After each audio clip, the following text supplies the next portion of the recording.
Good morning, Dr. Lim Wee Kiat, Prof. Chin Chi Kiong, Dr. Bernard Kok, Prof. Lim Sui Han, distinguished guests, fellow instructors, and friends. I'm Chancellor.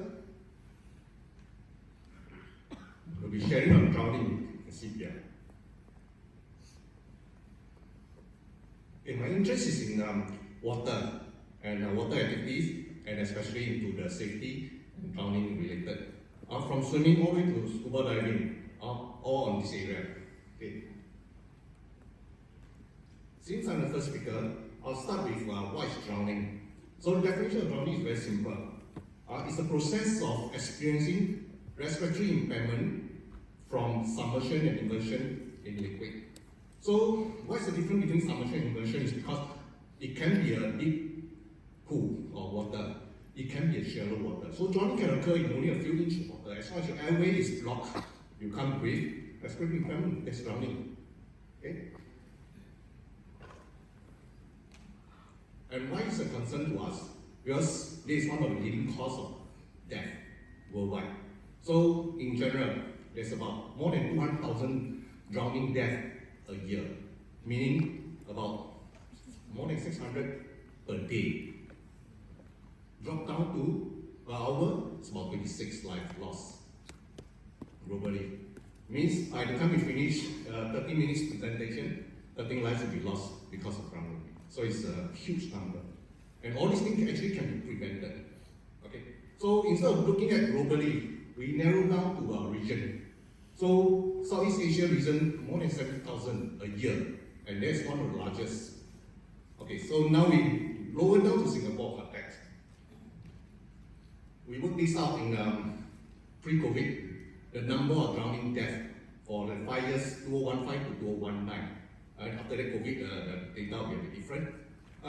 These are the drowning deaths, not the drowning case that treated. Okay, so hospital did a very good job. Number of survivors is quite high. With all this number, we can narrow down and look at what are the areas that we should be focusing. So at different age group, child, we have a small number. Okay, and the middle, there's one group that's quite huge, and then the aging population there another group. So based on all these things, we need to look at what actually trigger all this and how we can focus the area to improve. Without proper data or measurements, we can't understand it well, we can't control, we can't. Okay, so this is only the data for drowning death, not the total drowning case. Later, Dr. Kashif will be able to share a bit more about what good job they've done and the number of survivors is there. Okay, so from the drowning in this region, so what are the areas? What are the risks involved? So it depends on the terrain. There are water bodies, river, lakes, and the habit, the lifestyle we have, and that's the key reason. For ours, basically we only focus on one thing: pool. Singapore is about slightly over 700 square kilometers with about 6 million population, and the number of pools is usually more than 2,000 pools everywhere. So to us, it's very common. Those people stay in condominium with a pool. To them, it's a backyard. Kids play there regularly, and they take it for granted. They think that kids learn some swimming should be safe enough, they are old enough, and that's not true. So we need to look at this area so that we can reduce the number of drowning. So some of the action that require different agencies to get involved. Some of the safety regulation, and for our students, SPA actually is doing the swimming program kind of thing, together with MOE and so on, and then the rest of us, aftercare, CPR. So the more people who can do CPR, that makes a lot of difference. Okay. Let's look at one CCTV footage. This one is happening in 2011 CCTV. Small little pool. Okay, I start first. The diameter is about 12 meters, so it's not a very big pool. The girl is swimming. You can see that she glides while she's a good swimmer. She's actually one of the residents there. It's just a quiet pool.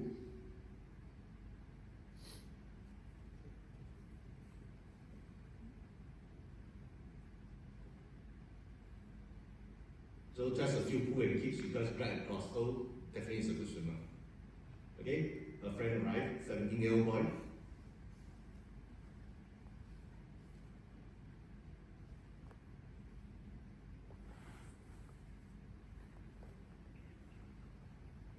So sometimes you look at behavior of a person, usually a 17-year-old will just jump in the pool if he's comfortable in the water. But for his case,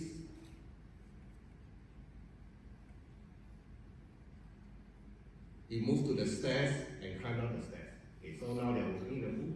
So from some of the behavior, probably we can narrow down that this is a non-swimmer or not very good swimmer, weak swimmer.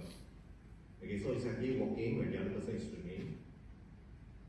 If you look at the pool color, there's a greenish color, there's a light blue color, and the other is a big darker blue, indicate different depth. Okay, so now the light blue is a stroke. He can't balance himself, he can't breathe, he's drowning started. So the girl look at it, the girl try to help. She's not trained in life saving, the guy grabbed him. So if she can't clear, she lost conscious, you have two bodies in the pool. So she managed to scream for help, she managed to break free, she moved to the shallow end. You see the other boy is still in the water. So while screaming for help, luckily these two guys nearby. The man jumped in, grabbed the boy out.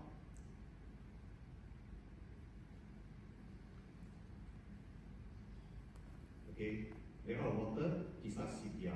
The other lady then call ambulance. Because of the fast action, compression, ventilation, he regained breathing.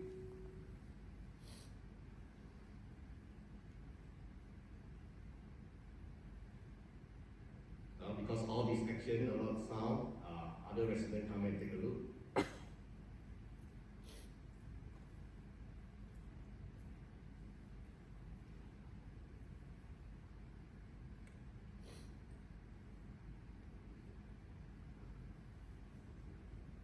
Right, go to returning position. Again, towel, drying a bit, protect from the element.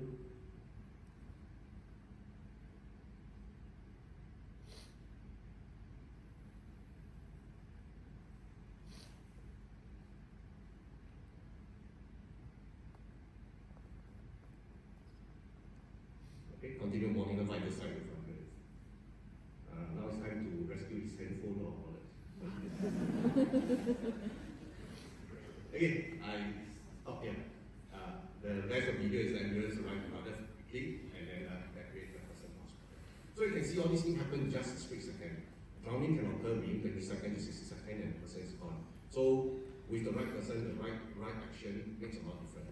A lot of cases happen very fast and no one knows what to do because we always think that it's common sense and it's a lot of things not common to us. We don't see drowning every day.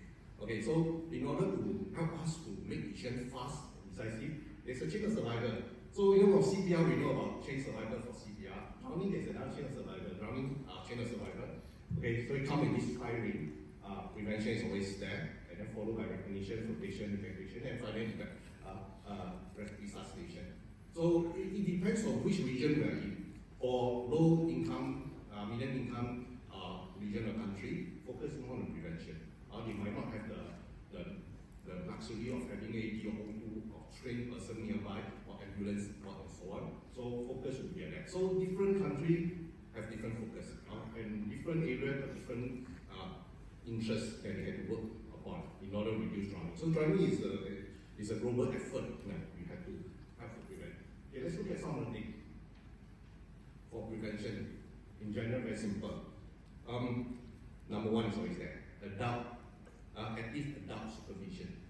This is something that, especially for our case, most parents bring the kids to the pool, they think that it's safe. You know, there's other people swimming, they are lifeguard duty, they are swimming instructor around, and they are busy on the phone watching video or chit-chat away. And that is not good. Because 20 seconds, and that's it, you'll miss it. Also, adult supervision is very important. And that also happened for home pool, for the medium private pool. They let cosmetic helper to bring the kids down to play. They are not actively looking at the kids or chit-chatting away. So they allow the kids with the neighborhood to play on their own. And they think that, oh, the older sibling is mature enough to look after the younger kids. No, it's not. They are still children. Okay, so adult supervision is very, very important.